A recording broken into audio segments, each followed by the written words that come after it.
FM 89.1, Radio Universidad. Hola Eugenio, ¿cómo te va? José, Walter, Jorge y Luz te saludan. Buen día. Qué alegría poder saludarlos, un gusto. Tanto tiempo. ¿Cómo estás? ¿Seguís siendo hincha de Chicago o no? Sí. Es una condena perpetua. Es que hay cosas que no aprendés, pero bueno. Anda mejor este año. Queremos igual. No, este año anda mejor comparado con el año pasado. Sí, claro. En fin. Bueno, Eugenio, gracias por atendernos de verdad. No, al contrario, un placer. Queríamos escuchar tu mirada sobre esto, ¿no? El fondo de sustentabilidad que el gobierno manotea, que digamos, para nosotros es un manotazo de ahogado. Yo creo que nadie quisiera tocarlo, pero lo hace. ¿Beneficia, no beneficia, complica? ¿Qué pasa con eso? No, mira, vos decías una brevísima historia. Dale. El Fondo de Garantía y Sustentabilidad fue el remanente del fondo de aquella monstruosa idea que fueron las AFJP, Sí. que se reestatizaron en su momento, afortunadamente, año 2006-2007, y esa plata se convirtió en lo que hoy llamamos el fondo. Ese fondo, en la ley orgánica, establece que es para ser utilizado como fondo anticíclico cuando quienes están en el sistema, los beneficiarios, sus saberes pierdan poder adquisitivo, es decir, para compensar esas pérdidas. Desde ese momento hasta hoy, nunca se usó para eso. Claro. Y se perdieron muchas veces perdió muchas veces el beneficiario poder adquisitivo. Se hicieron diversas inversiones, es decir, las administraciones, ¿para qué usaron ese fondo? Para financiarse otras cuentas del Estado en las cuales tenían problemas, no tenían capacidad de financiamiento. Ahora bien, llegado a esta instancia, ¿qué estamos viendo? Que hoy el ajuste de la economía se está haciendo fundamentalmente sobre el sector de jubilados, pensionados, de adultos mayores en general y de personas con discapacidad. Entre otras cosas porque es el lugar, su sistema, el sistema de seguridad social, donde más plata hay. Claro. Aunque sean en papeles esa plata. Sí, pero en realidad, digamos, es como que se les va a pedir a todas las empresas estatales que tengan bonos, que lo vendan, pero todos sabemos que la gran mayoría está en el ANSES, o en el ANSES, ¿no? Efectivamente. Nosotros venimos cuestionando la gestión Massa. Es más, pedimos antes de este episodio la renuncia de Massa, Rubinstein y Tombolini, porque es una política muy gerontofóbica, ¿no? Es decir, ese ajuste se ha magnificado en el sector y te lo describo en números. La seguridad social, que ya mostraba significativas pérdidas en términos del poder adquisitivo de sus saberes, para tomar la última etapa, desde diciembre del 2017, con los 6 puntos que les robaron a los jubilados en el factor empalme del cambio de ley de jubilación, de movilidad, los 20 puntos que habían perdido durante el 18 y 19 con respecto a la inflación, que esto fue la campaña del actual presidente, que iba a recomponer, cosa que no ocurrió.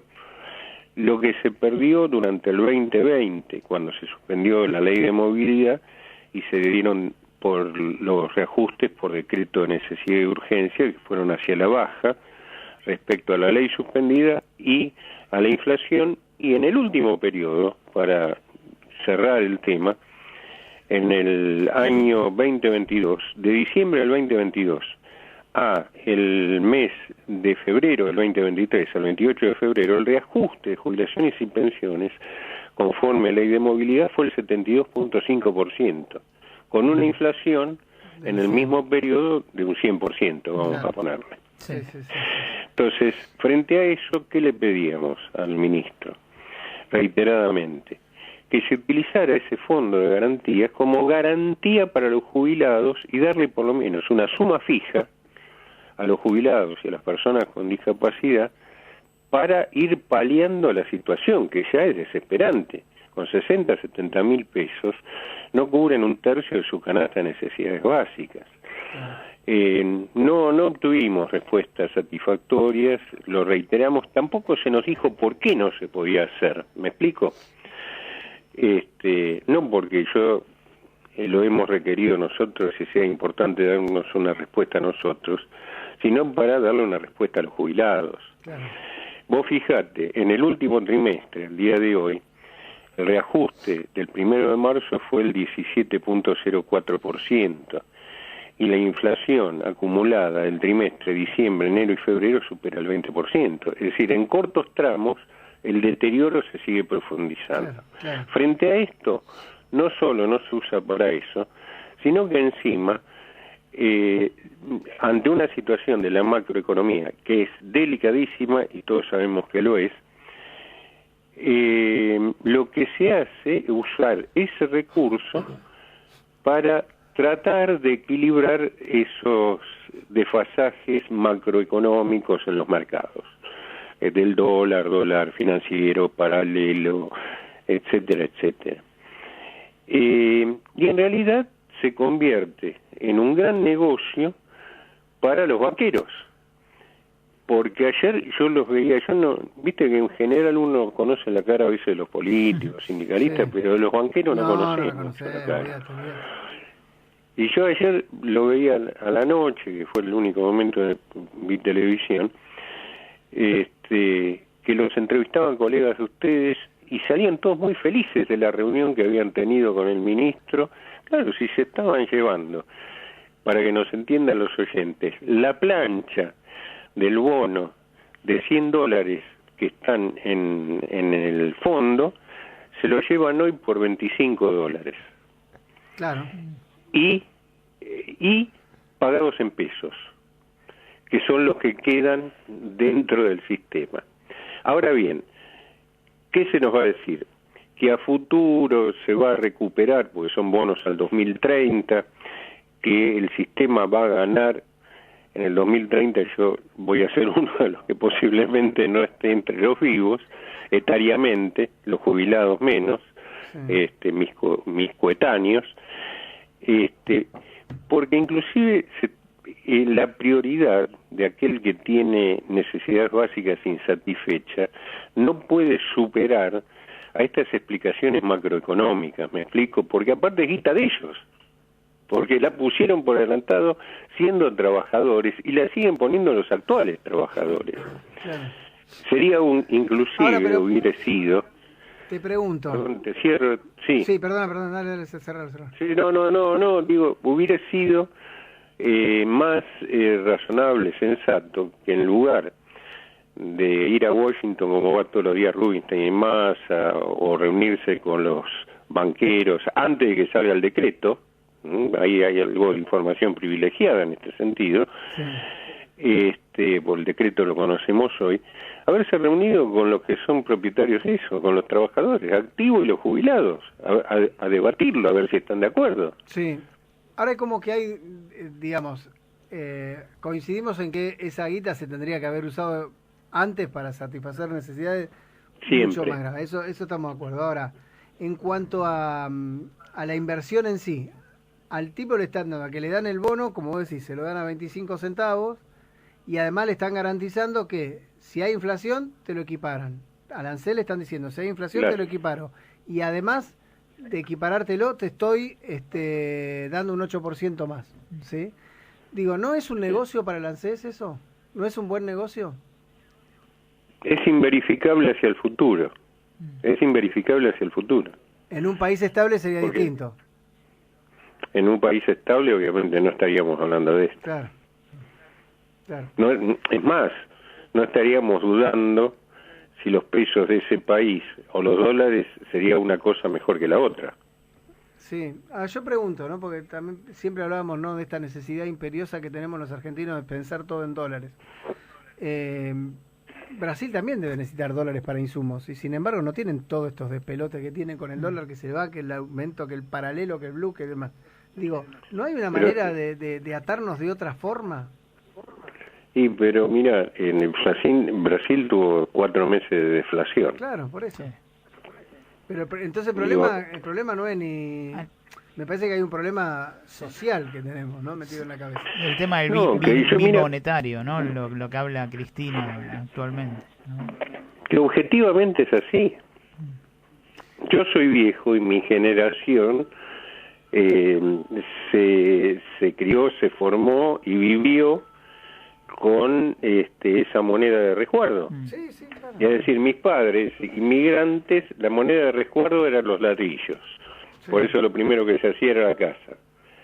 Y después apareció como moneda de resguardo ante la inestabilidad y las sucesivas crisis, apareció el dólar como moneda de resguardo. Claro. Eugenio, a nivel político, ¿no hace un poco de ruido que quienes más critican la medida sea hoy lo que es la oposición, que en su momento defendieron las AFJP, estuvieron en contra de la nacionalización de estos fondos, y que haya como un aval implícito, porque no habló del tema de Cristina Fernández de Kirchner, que en su momento fue clave para que se genere y se cree este fondo? Mira, yo hoy escuché a Bocio que decía, si yo hubiese planteado lo mismo, Cristina no me hubiese dejado hacerlo. Que, digo, Bocio tuvo bastante que ver con Massa, creo que.